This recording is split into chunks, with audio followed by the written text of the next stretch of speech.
Shock opening. A confession that freezes the room. The courtroom was silent, too silent for a place built on arguments. Every eye was fixed on the witness stand as the young woman tightened her grip on the microphone.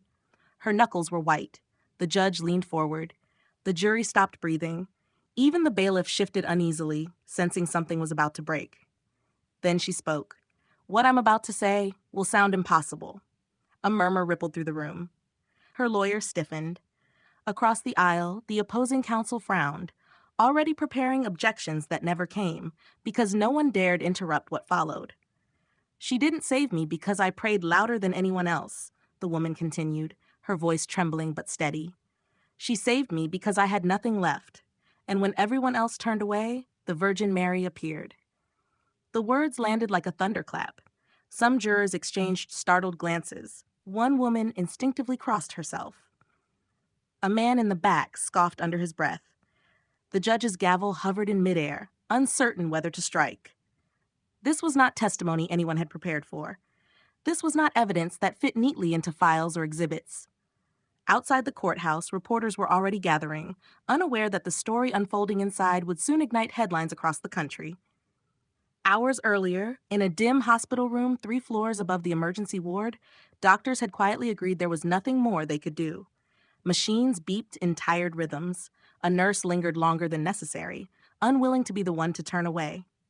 In the hallway, a priest stood frozen, prayers stuck somewhere between hope and surrender. And yet, something changed. Not with flashing lights, not with a miracle anyone could measure. Just a moment, a presence. A silence so deep it felt alive. Back in the courtroom, the woman swallowed hard, fighting tears now. She wasn't the only one. A juror dabbed his eyes. The court stenographer's hand slowed. Even the skeptical prosecutor felt an unexpected chill crawl up his spine. She didn't speak, the woman said. She didn't have to. I knew who she was. Everyone knows her face, even if they've never seen it. And in that moment, I understood the truth I'd spent my whole life running from. The judge finally lowered the gavel, but didn't strike it. Because something had shifted. Not just in the case, in the room itself. What began as a routine proceeding had become a confession no one could unhear. And whether they believed her or not, every person present sensed the same unsettling thought. If this woman was telling the truth, then the world was far bigger and far more mysterious than they were ready to admit. Long before her name surfaced in court records or news reports, Aisha Rahman learned how early the world could draw lines. Every morning, she stepped onto the cracked pavement of her California neighborhood carrying more than school books. She carried the unspoken awareness that she did not fully belong anywhere she went. At school, she was rarely singled out loudly. The exclusion was quieter, more careful. Invitations paused in midair. Conversations shifted when she approached. Teachers praised her discipline, yet watched her more closely than the others, as if politeness itself were suspicious. Classmates asked innocent questions that lingered long after the bell rang, questions about her mother's headscarf, her family's prayers, why they didn't attend church on Sundays. No one intended harm, but intent did little to soften the impact. Inside their small apartment, Faith was calm and ordinary. Her father prayed before dawn, whispering words of gratitude before heading to work. Her mother spoke often of patience and mercy, reminding her children that dignity was something no one could take away. Framed Arabic calligraphy decorated the walls, offering comfort in a language the outside world did not care to understand. Beyond that door, everything changed. After the attacks that dominated television screens and adult conversations, fear settled into daily life. Aisha felt it in the way parents pulled their children closer, in the long looks that followed her family through grocery store aisles. Once, a school administrator quietly reassigned her lunch seat after another parent complained. The word safety was used. No one asked how a child might hear it. Her brother Omar became her shield. He walked her to school, laughed off insults, and insisted none of it mattered. To Aisha, he seemed fearless, someone who could stand between her and a world that refused to understand them. His confidence gave her strength, but it also taught her something else. Pain could be hidden behind a smile. On weekends, when church bells rang and voices rose in song, Aisha listened from a distance. She didn't know the hymns, but she recognized the sense of belonging in those voices. It was something she wanted, yet never felt invited to claim. By adolescence, the separation was complete. Faith was no longer just belief, it was a boundary. Every interaction required caution. Every kindness carried doubt. Slowly, without anyone naming it, confusion hardened into resentment. What began as a childhood shaped by quiet distance would later become something far more dangerous, a wound left untreated, growing deeper in silence, waiting for the moment it would finally break open. The fracture inside Aisha might have healed with time, if fate had not intervened. Omar Rahman was 22 when he died. To neighbors, he was the polite young man who held doors and carried groceries for elderly tenants. To his coworkers, he was reliable, quiet, eager to work overtime. To Aisha, he was still the brother who once stood between her and a shouting stranger outside a convenience store, telling her to keep walking and not look back. The night it happened, the city barely noticed. A late shift, a crowded street, a sudden explosion that shattered glass and sent people running in every direction. Sirens followed within minutes, but by then, it was already over. News anchors would later describe it in careful language: an incident under investigation, possible extremist involvement, no confirmed motive. At the hospital, a doctor spoke softly, choosing words as if volume alone might soften their meaning. A police officer avoided eye contact. A chaplain waited nearby, unsure whether his presence would comfort or offend. Omar never regained consciousness. What the headlines never captured was the waiting. The hours Isha spent in a plastic chair, watching doors open and close, hoping each time it would be someone with better news. Or the way her mother's hands trembled as she clutched prayer beads, whispering until her voice gave out. Or her father standing completely still, staring at a wall, as if movement itself might cause him to collapse. In the days that followed, grief collided with suspicion. Investigators asked questions that felt less like fact-finding and more like accusation. Reporters camped outside the apartment building, cameras ready, eager to frame the tragedy within a narrative they already understood.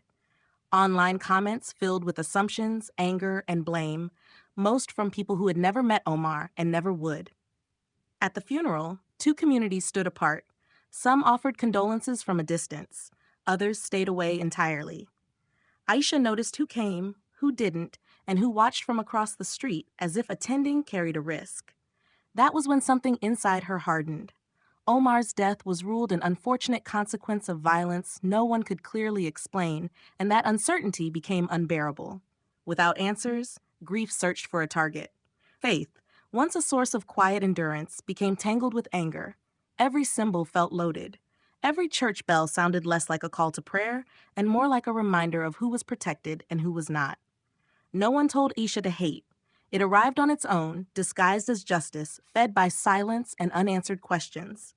And as time passed, that hatred settled deep, waiting patiently, like a seed buried beneath years of restraint, until the moment it would finally find a way to surface. By the time Aisha Rahman reached her 30s, grief had learned how to dress itself as normalcy. To her colleagues, she was dependable and unremarkable in the best way. An accountant in a mid-sized California firm, she arrived early, left on time, and rarely spoke unless spoken to. Her desk was clean. Her emails were precise. Supervisors trusted her because nothing about her ever demanded attention. Mention her name in a meeting, and the response was usually the same: solid, professional, easy to work with. That was the version of Aisha the world was allowed to see. In the quiet spaces between meetings and spreadsheets, another life persisted. She avoided certain streets without consciously knowing why. She muted the television when news segments turned toward faith or violence. When churches appeared in passing conversations, her jaw tightened slightly, just enough for someone watching closely to notice. Most people didn't. Her parents believed she had moved on. Friends assumed time had done its work. No one asked what happened to grief that never received answers.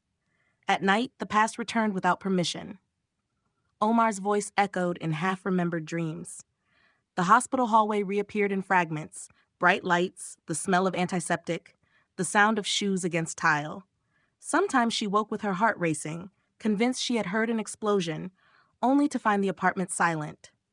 Outwardly, Aisha practiced restraint. Inwardly, resentment grew more organized. It no longer felt like rage, but clarity. A conclusion quietly reached and carefully protected. She read articles, followed commentaries, absorbed stories that confirmed what she already believed, that some lives were mourned loudly while others were explained away. Faith, once something personal, became a lens through which she interpreted injustice. She didn't argue or protest. She watched. She cataloged. She waited. To coworkers, she declined invitations to holiday gatherings without explanation. To neighbors, she was polite but distant. Relationships never lasted long enough to ask difficult questions. When they did, she redirected, deflected, or disappeared. The balance was delicate. Too much anger would expose her. Too much silence would suffocate her. So she lived between the two, convincing herself that control meant healing. Years passed like this. Order on the surface, unrest beneath it. A life carefully constructed to avoid confrontation, yet quietly fueled by unresolved pain. The kind of life that looks stable from the outside, but is built on fault lines no one sees. And then, with no warning and no intention on her part, a simple workplace invitation would arrive, polite, harmless, almost kind. It would slip past every defense she had built, and it would bring everything she thought she had buried straight back to the surface. The invitation arrived on an ordinary Tuesday, slipped onto Aisha Rahman's desk between expense reports and a sticky note marked urgent. Cream-colored cardstock, elegant lettering, nothing about it suggested danger. Emily Carter had practiced the moment in her head all morning. She stood by Aisha's cubicle with an uncertain smile, fingers tightening around an extra envelope. Emily was known in the office for her warmth, the kind that showed up in homemade cookies and handwritten thank you notes.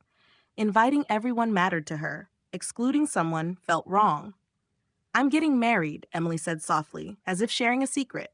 "Next month. I really hope you can come." Aisha looked up, surprised by the gentleness in her voice. For a split second, something unreadable crossed her face. Then the practiced expression returned, neutral, polite, contained. She accepted the invitation with a nod, thanked Emily, and tucked it neatly into her drawer. Emily walked away relieved, unaware she had just stepped on a buried wire. Later that evening, Aisha placed the envelope on her kitchen table and stared at it longer than necessary. The words St. Augustine Catholic Church stood out more than the date or time. Her hands hesitated before opening it, as if the paper itself carried weight. In another part of the city, Daniel Carter discussed seating arrangements with his parents, laughing about office friends and plus ones. To him, the wedding was simple, a celebration, a gathering, a joyful beginning. He had no idea one name on the guest list carried a history no spreadsheet could track. At church, Father Thomas reviewed vows with Emily and Daniel beneath stained glass glowing in the afternoon light. He spoke of unity, forgiveness, and love that welcomed strangers. The words felt routine, comforting. None of them sensed the tension quietly tightening elsewhere. For Aisha, the days that followed grew heavy. Memories surfaced without warning, bells ringing, hymns drifting through open doors, symbols she had trained herself not to see. She told herself it was just a wedding, a workplace obligation. Declining would raise questions she didn't want to answer. Accepting felt worse. Her parents noticed the change before she did. She grew quieter, sharper. The calm she had cultivated for years began to crack. In moments of solitude, resentment resurfaced with unsettling clarity, dressed now as purpose. She convinced herself she was being tested, challenged to face something long avoided. The invitation sat on her counter, untouched, like a dare. From the outside, it was an act of kindness, an open door. From the inside, it felt like a provocation fate itself had designed. A convergence of grief, belief, and unresolved anger, all pointing toward a single place in time. What no one could see, not Emily, not Daniel, not even Aisha fully, was that this wedding was no longer just a celebration. It had become a crossroads, and once crossed, there would be no turning back. The church doors closed with a soft echo, sealing the moment inside. St. Augustine Catholic Church glowed with quiet elegance. Sunlight filtered through stained glass, casting ribbons of color across polished pews. Guests turned in their seats, smiling as music swelled. Emily Carter stood at the altar, hands trembling, not with fear but joy. Among the guests, Aisha Rahman sat rigidly near the back. From her seat, everything felt amplified. The cross above the altar. The statues lining the walls. the calm certainty in the room, as if suffering had never crossed its threshold. She told herself to breathe, to remain invisible, but her pulse refused to slow. As the ceremony progressed, words drifted past her ears without meaning: love, unity, faith. Each one scraped against something raw. When the congregation rose for prayer, Aisha stayed seated. Her gaze locked onto a familiar figure near the side altar. The statue of the Virgin Mary stood serene, hands open, eyes lowered in mercy. White marble, untouched, unquestioned. To Emily's mother, seated a few rows ahead, the moment felt perfect. To Father Thomas, it was sacred routine. To Daniel Carter, time blurred into happiness. To Aisha, it felt unbearable. Her thoughts raced, overlapping years of silence with images she had tried to forget. Hospital lights, unanswered questions, Omar's name spoken without justice. The statue became more than stone. It became a symbol of everything that had never spoken back to her pain. She stood. At first, no one noticed. Weddings were full of movement, adjusted dresses, whispered apologies, shifting feet. Aisha walked slowly, deliberately toward the side altar. Each step felt unreal, like watching someone else move inside her body. A guest turned, confused, another frowned. Father Thomas paused mid-sentence. Then it happened. A sharp sound cracked through the church, not loud, but unmistakable. Marbles struck tile. The statue tilted, slipped, and shattered across the floor. A collective gasp followed, frozen in disbelief. Emily's smile vanished. Daniel stepped forward instinctively. Someone screamed. A child began to cry. Aisha stood motionless, staring at the fragments at her feet. Her hands shook. Whatever release she had imagined never came. Only silence, thick, suffocating, absolute. Security moved first. Guests pulled out phones, unsure whether to film or pray. Father Thomas knelt beside the broken statue, his face unreadable. Emily watched from the altar, shock giving way to something deeper: hurt, confusion, disbelief. Police arrived within minutes. The ceremony never resumed. As Isha was led away, heads turned, not in anger, not in condemnation, but stunned incomprehension. No one shouted. No one struck her. The damage was already done. Outside, church bells rang on schedule, indifferent to chaos.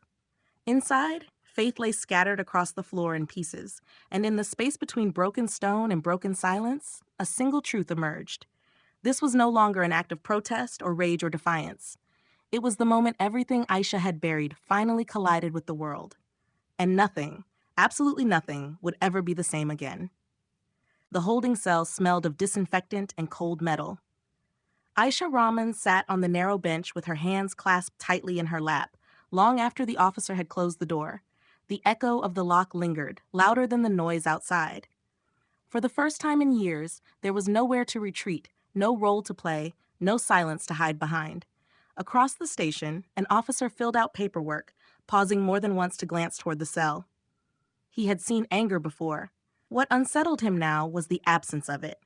Aisha's shoulders were slumped, her gaze unfocused, as if the weight of what she had done was only beginning to register.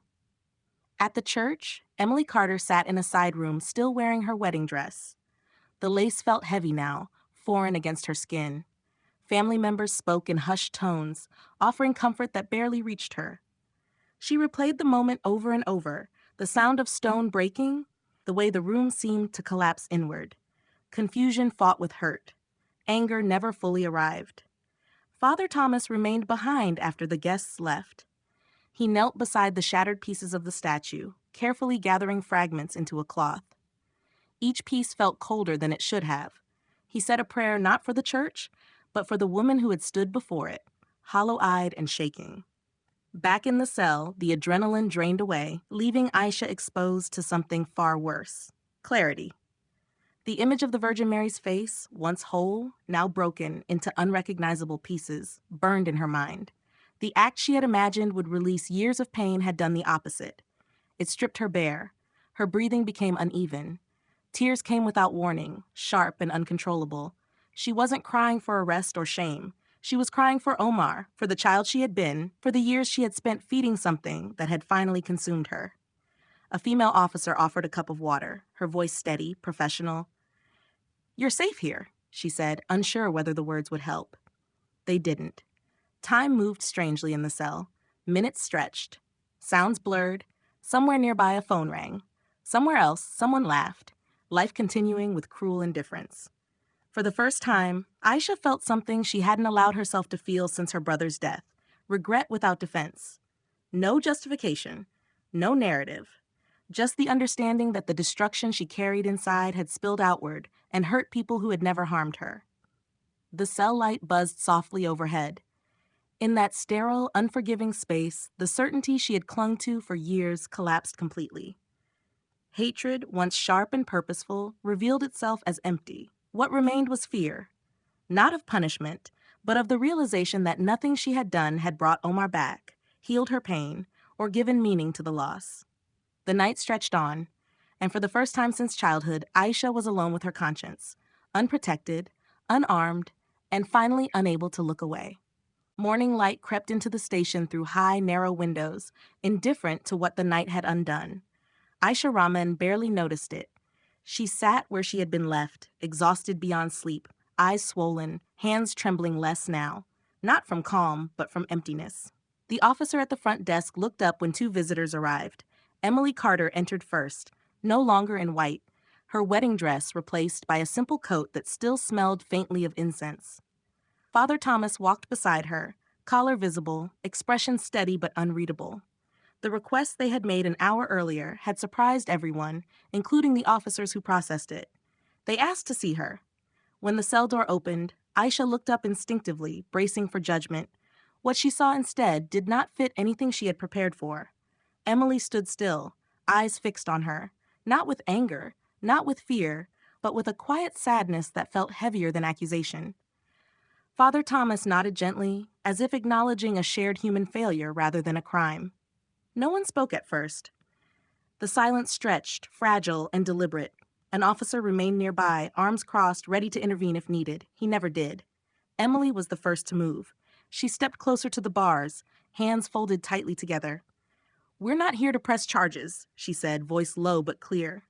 The words landed unevenly, as if the room itself had to adjust to them. Aisha's breath caught. Her mind searched for conditions, consequences, the hidden cost of mercy. None came.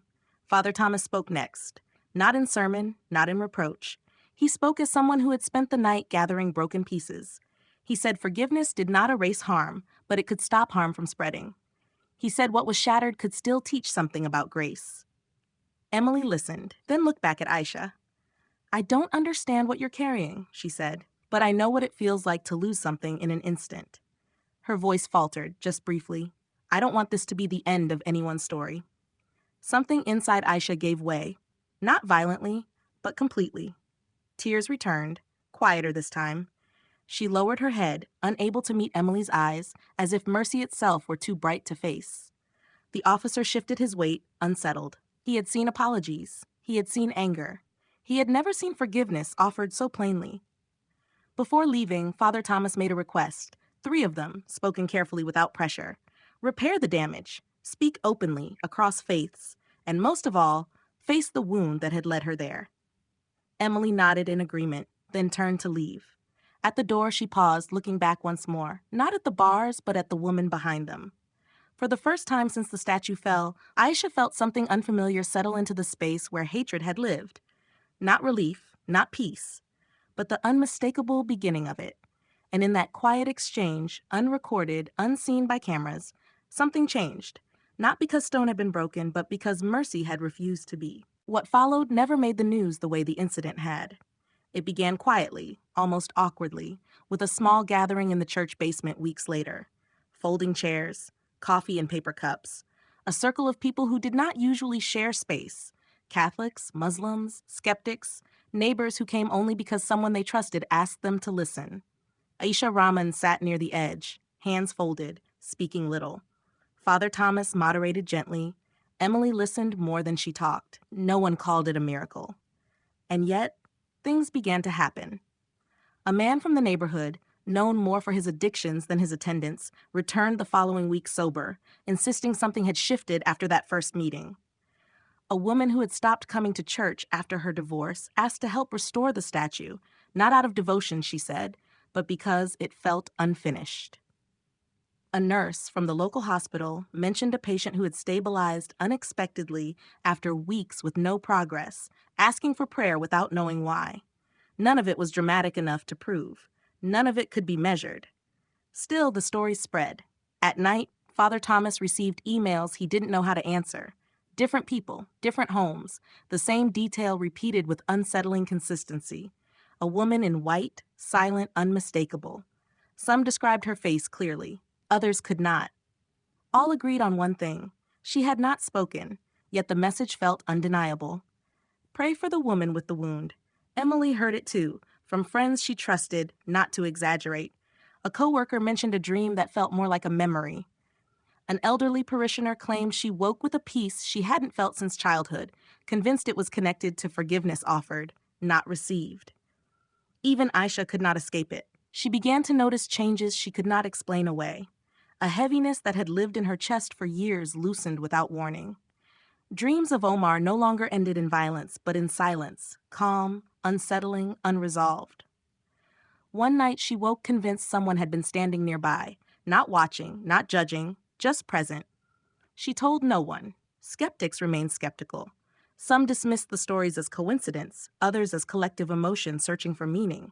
A local reporter tried to connect the dots, then abandoned the piece when it refused to become sensational enough. And yet the pattern persisted. People returned to conversations they had avoided. Apologies were offered without being demanded.